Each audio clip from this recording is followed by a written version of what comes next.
एक कहानी है ओला नामी एक लड़की की जो बहुत ही ज्यादा ज़हीन है। अपने स्कूल और कॉलेज में वो हमेशा टॉप करती है। वो डॉक्टर बन रही थी। फोर्थ ईयर में भी टॉप करने की वजह से उसे अपना फाइनल ईयर एक बहुत बड़ी यूनिवर्सिटी से कंप्लीट करने की ऑफर आती है, जिसका नाम था यूनिवर्सिटी ऑफ heidelberg। अब ये सुनकर वो बहुत ज्यादा खुश होती है और वो ये बात जाकर अपने ग्रैंडपा को बताती है। वो जो इस टाइम हॉस्पिटल में एडमिट थे, ये खबर सुनकर बहुत ज्यादा खुश होते हैं और उसे बताते हैं कि ऐसी अच्छी यूनिवर्सिटी में जाने का मौका ऐसे ही किसी को नहीं मिल जाता। तुम इस मौके को गंवाना मत। मैं भी इसी यूनिवर्सिटी का पार्ट रहा हूँ और ये यूनिवर्सिटी अपनी रिसर्च वर्किंग डे के लिए मशहूर है। घर जाकर पोला ये बात अपने मॉम डैड को बताती है। अजीब बात ये थी कि उसके डैड उसकी स्कॉलरशिप से खुश नहीं थे और साथ ही उसके यूनिवर्सिटी ऑफ heidelberg में जाने के फैसले से भी नाखुश थे। ये चीज पोला को उदास कर देती है। उसकी ये उदासी उसकी मॉम से देखी नहीं जाती और फाइनली ये लोग पोला को यूनिवर्सिटी जाने के लिए इजाजत दे देते हैं। सीन कट होकर हमें यूनिवर्सिटी ऑफ heidelberg का एक सीन दिखाया जाता है, जहाँ डिसेक्शन टेबल पे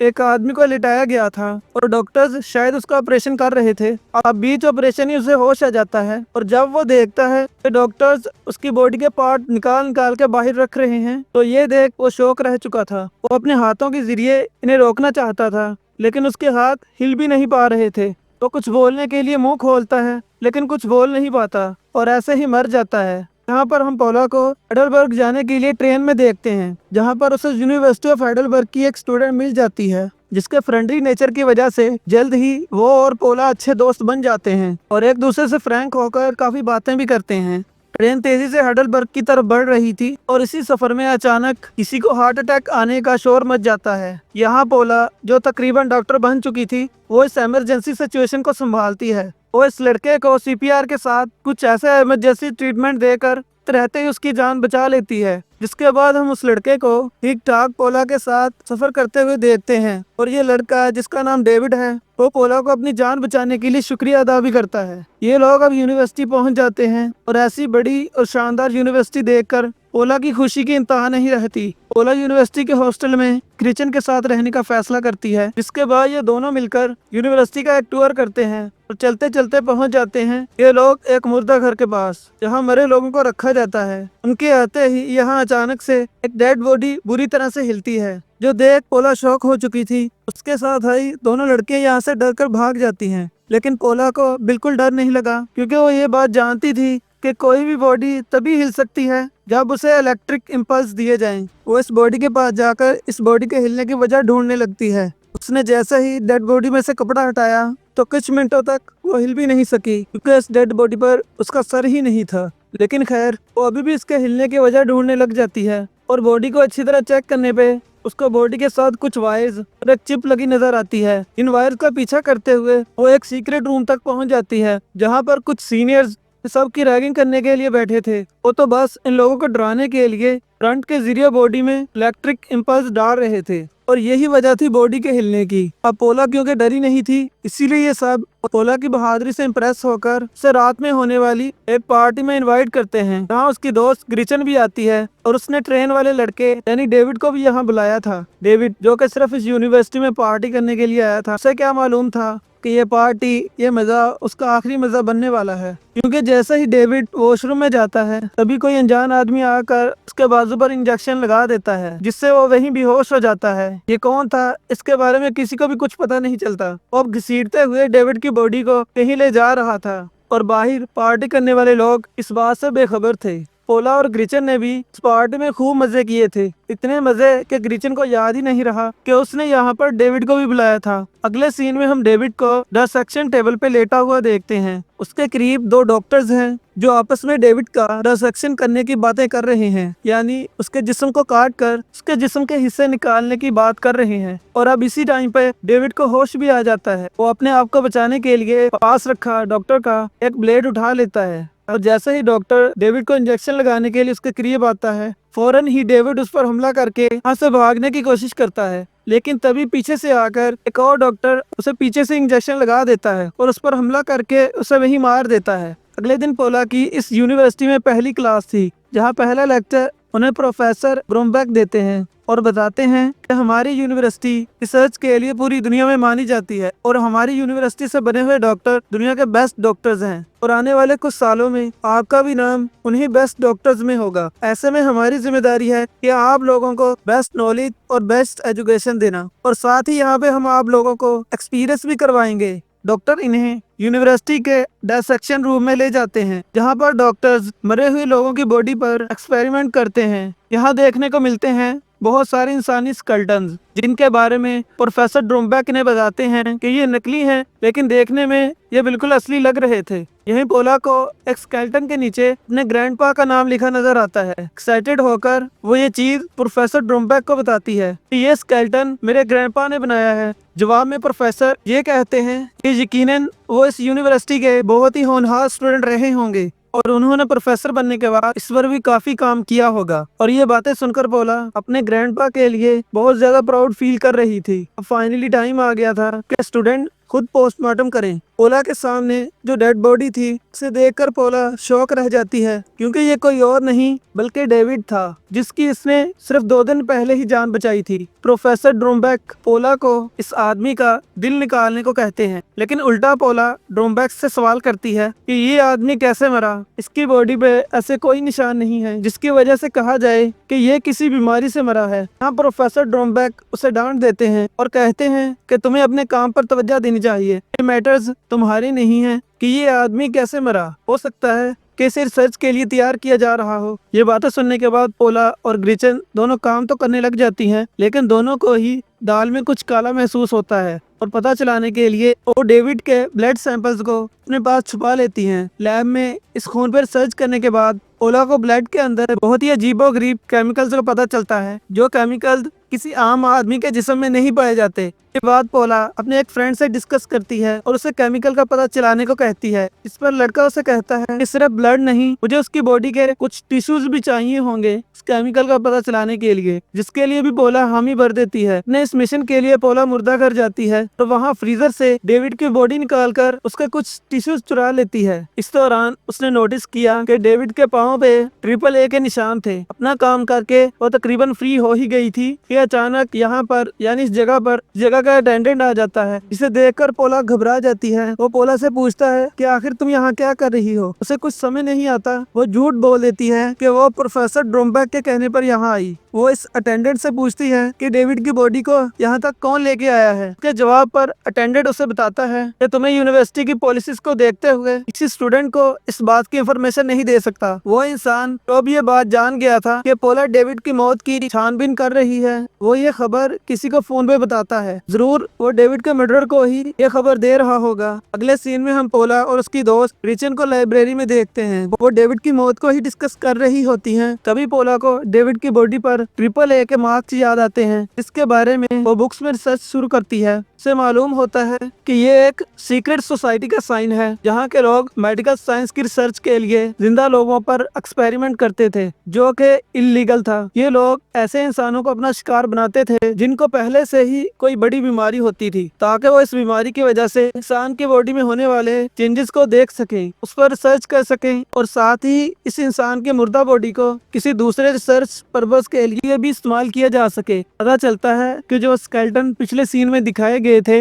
वो भी इन्हीं इंसानों से बनाए गए थे जिससे बच्चे आसानी से अपने कॉन्सेप्ट क्लियर कर पाएं। इस सोसाइटी का नाम था एंटी हिपोक्रेट सोसाइटी जो पिछले कई सौ सालों से ये काम कर रही थी और हाइडेलबर्ग यूनिवर्सिटी का सोसाइटी से गहरा ताल्लुक है। पहले ये सिर्फ बीमार लोगों पर रिसर्च करते थे लेकिन वक्त गुजरने के साथ जब वर्ल्ड वॉर 2 हुई तो जर्मन ने बेगुनाह बेकसूर लोगों को भी पकड़कर ने अपने रिसर्च पर्पस के लिए इस्तेमाल किया। अब पोला को शक है कि ये सोसाइटी यूनिवर्सिटी ऑफ हाइडेलबर्ग में काम करती है और उनसे जुड़े हुए लोगों ने ही जरूर डेविड का मर्डर किया है क्योंकि वो एक हार्ट पेशेंट था। रिचन उसकी सारी थ्योरी को एक कहानी कहती है और साथ ही ये भी कि ये सारी कहानियां सिर्फ किताबों में ही एग्जिस्ट करती हैं। असल में ऐसा कुछ नहीं हो सकता। डेविड को जरूर उसके किसी दुश्मन ने मारा होगा। अभी वो लोग ये बात कर ही रहे होते हैं कि यहाँ पर पोला उसके फ्रेंड की कॉल आती है जिसको उसने डेविड के ब्लड सैंपल और उसके बॉडी टिश्यूज भेजे थे जिससे पता चला था कि डेविड को किसी ऐसे केमिकल से से मारा गया तो केमिकल्स इंसान के बॉडी में जाके जल्द ही बॉडी के सारे खून को खुश्क करके बॉडी को एक प्लास्टिक में बदल देता है। इसीलिए तो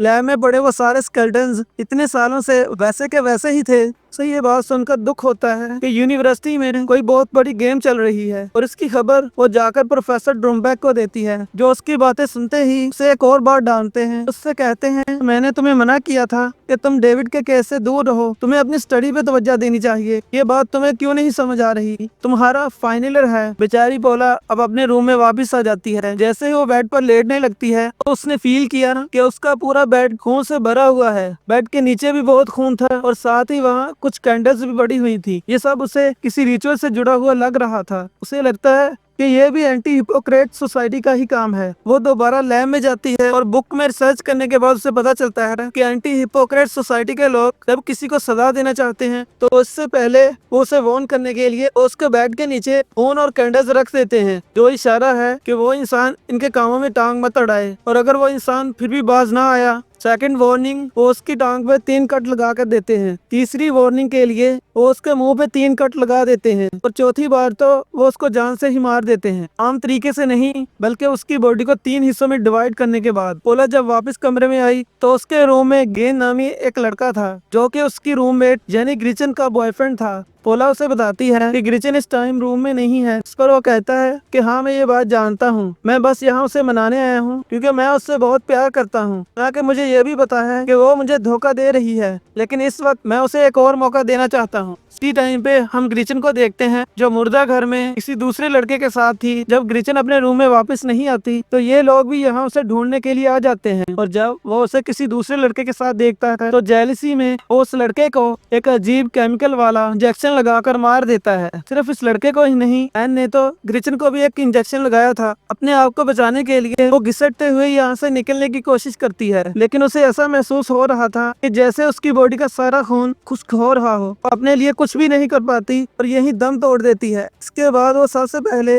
ग्रिचन और उस लड़के के खून को इस मुर्दा घर से साफ करता है और फिर उन दोनों को फ्रीजर में डाल देता है। फ्रीजर में डालने के बाद भी से ये डर था कि लोग इन दोनों को पहचान लेंगे, इसीलिए वो उन दोनों का गला ही काट देता है। सुबह होने पर हम देखते हैं कि यूनिवर्सिटी में सबकी जुबान पर ग्रिचन और उस लड़के के गायब होने की खबर है। पोला भी अपने दोस्त को ढूंढ रही थी। इसी का पता चलाते हुए वो मुर्दा घर पहुंचती है, जहां उसके हाथ मुर्दा घर के अटेंडेंट की डायरी लग जाती है। यहाँ उसे पता चलता है कि डेविड को इस मुर्दा घर तक लाने वाला गेन ही था, वो लड़का जिसने अभी 2 मर्डर किए हैं। गेन इस टाइम उसके सामने ही बैठा हुआ था। वो उसे देखकर परेशान हो जाती है और इस टाइम गेन उसके सामने इसके दोस्त की कटी हुई उंगली रखता है, उसे धमकाने के लिए तो डेविड वाले केस का पीछा छोड़ दे, वरना तुम्हारे साथ भी वही असर होगा जो तुम्हारी दोस्त के साथ हुआ है। सारी बातों से घबरा कर वो फौरन पुलिस स्टेशन जाती है और पुलिस को अपने दोस्त के मरने की रिपोर्ट लिखने को कहती है, लेकिन पुलिस उसकी एक नहीं सुनती। पुलिस स्टेशन से वापस आने पर गेन का उसे मैसेज मिलता है कि वो उसे मुर्दा घर में आके मिले, जहाँ वो उसे ग्रिचन की डेड बॉडी दिखाता है, जिसे देखकर वो बुरी तरह से डर चुकी थी।